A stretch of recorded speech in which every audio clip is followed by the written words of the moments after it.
जब आपकी प्रार्थना ऊपर जाती है ना, तभी आशीर्वाद नीचे आते हैं। प्रार्थना वहां तक जाती है, तभी आशीर्वाद नीचे आते हैं। जीवन में कोई पाप कार्य करना हो ना, तो बहुत स्वादिष्ट लगता है, और कोई धर्म का कार्य करना हो ना, तो बहुत कष्टदायक लगता है।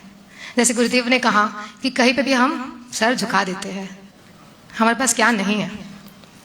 अरिहंत भगवंत, सिद्ध भगवंत, उन्होंने कितना कुछ त्याग किया, उन्हीं की कृपा से हमें सब कुछ मिला है। बैंगलोर जैसे शहर में मैंने 7 इयर्स जॉब किया। कोरमंगला जैसे एरिया में, जहाँ पे आप सिर्फ और सिर्फ नशे की चीजें आपके आसपास देखोगे। एक कल्याण मित्र के थ्रू मैं मासा जी से मिली, और अकीपेट का संघ 10 किलोमीटर दूर था। परमात्मा की क्या पता नहीं कृपा, जो उस जगह से भी मुझे अकीपेट संघ तक पहुंचाया, क्योंकि मैंने तो कभी लाइफ में धर्म किया ही नहीं था। प्रभु कृपा से मुझे गुरु मिले, और गुरु कृपा से मुझे एक्चुअली प्रभु मिले। पूज्य जय भानुशेखर महासाहेब जी का सिर्फ एक प्रवचन यूथ के लिए, कि आप जो कर रहे हो वो गलत है, उन्होंने मुझे जगा दिया, उन्होंने मुझे धर्म से जोड़ दिया। महासाहेब जी अगर शायद वो नहीं होते ना, तो मैं शायद यहाँ पे आपके सामने खड़ी नहीं होती। कभी महासाहेब जी ने मुझे प्रेरणा भी नहीं दी कि आप दीक्षा लो। दीक्षा नाम है, हर कोई यही प्रेरणा करता है कि दीक्षा लीजिए। पता नहीं पिताजी ने क्या सोच के मेरा नाम रखा था। आज मुझे सौभाग्य मिला है कि मुझे अपने नाम का सार्थक होने मिल गया है। जब ऐसे गुरु भगवंत को देखते हैं ना, तब ऐसा लगता है कि बस इस जीवन में और कुछ नहीं है, आत्मा संतोष है बस। मैंने लाइफ में बहुत आगे बढ़ी, बहुत अचीव किया, बट फिर भी अंदर एक सेटिस्फैक्शन ही नहीं। अंदर से रोती थी कि क्या है ये जो चीज मुझे नहीं मिल रही है। अंदर से रोती थी कि मैं सब कुछ अचीव कर रही हूँ, बट फिर भी दिल खाली है।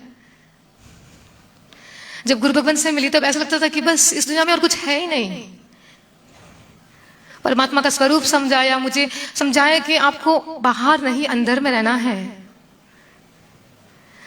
जब आप कार खरीदते हो या फिर कोई लग्जरी चीज खरीदते हो ना, या कोई भी चीज खरीदते हो, आपको ना एक चीज का त्याग करना पड़ता है, और वो है पैसा। जब पैसा त्याग होता है ना, तभी आपके हाथ में कुछ चीज आती है, और उसका आनंद कितना होता है, वाह मजा आ गया मुझे तो। ये जो गुरु भगवंत यहाँ पे बैठे हैं ना, इन्होंने सब कुछ त्याग कर दिया है। ये आपके सामने एक एग्जाम्पल है। आत्म संतोष के अलावा इस दुनिया में और कुछ है ही नहीं। किस भौतिक सुखों के पीछे हम भाग रहे हैं। इन्होंने तो मुझे रियलाइज करवा दिया। आप कब रियलाइज करोगे ये सब चीज? महासाहेब जी 1.5 मंथ में सिर्फ वीकेंड्स आना होता था महासाहेब जी के पास, और ऑफिस का टाइमिंग लगभग 6-7 बजे खत्म होता था। सिर्फ एक मन में तलब होती थी कि शायद मैं अगर वहां पे जाऊंगी ना, तो मेरा 6 भी ऐसे ही हो जाएगा उनकी बातों से। बहुत बार तो ऐसे होता था कि हॉस्टल में जैन खाना तो मिलता ही नहीं था ऑफकोर्स, बट मन में ऐसा था कि बस महासाहेब जी मिल जाएंगे ना, तो मुझे और कुछ नहीं चाहिए। और ये सिर्फ और सिर्फ देव और गुरु की कृपा है। आपको हर वक्त महासाहेब जी प्रेरणा देते हैं, जागो, टाइम हो गया है। अगर लेट हो गए ना, तो बहुत डेंजरस हो जाएगा, because delay is dangerous.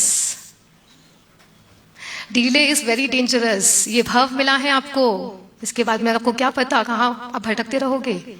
Jain धर्म मिला है आपको, गुरु भगवंत है हमारे पास। जैसे गूगल मैप्स में कोई डेस्टिनेशन पहुंचना हो हमें, तो हम जैसे डाल देते डेस्टिनेशन, और अगर कहीं भटक भी जाते हैं तो रीरूट होकर भी गूगल मैप्स हमें दिखा देते हैं। वैसे ही गुरु भगवंत यहाँ पे बैठे हैं। उनकी प्रेरणा अगर हमें मिल गई ना, उनके पास अगर हम चले गए ना, तो हमें अपनी डेस्टिनेशन मिल जाएगी। संयम यात्रा की और मैं आगे बढ़ रही हूँ। लर्निंग से मुझे पता चली कि आत्मा संतोष, श्रद्धा की जो अर्निंग है, वो मुझे समझ आई है। आपको सिर्फ यही कहना चाहूंगी कि अगर कुछ नहीं कर सकते हो, तो बस गुरु भगवंत के पास आ जाइए, बाकी सब कुछ हो जाएगा। आंख बंद करके बस गुरु भगवंत के पास आ जाइए। लाइफ में सक्सेस ही क्या, सब कुछ ही पालोगे आप लोग। 16 नवंबर 2025 कार्तिक पद 12 नागपुर में मेरी दीक्षा होने वाली है। श्री संघ से यही एक प्रेरणा करती हूँ कि मुझे आशीर्वाद दीजिए कि मेरा संयम जीवन निष्कंटक रहे। मैं भी गुरु भगवंत की जैसे अपने प्रभु में ऐसी श्रद्धा रखो कि बस इसके अलावा और कुछ नहीं है। जिन आज्ञा विगत कुछ भी कहा हो, तुम इच्छाओं में दुक्कड़म।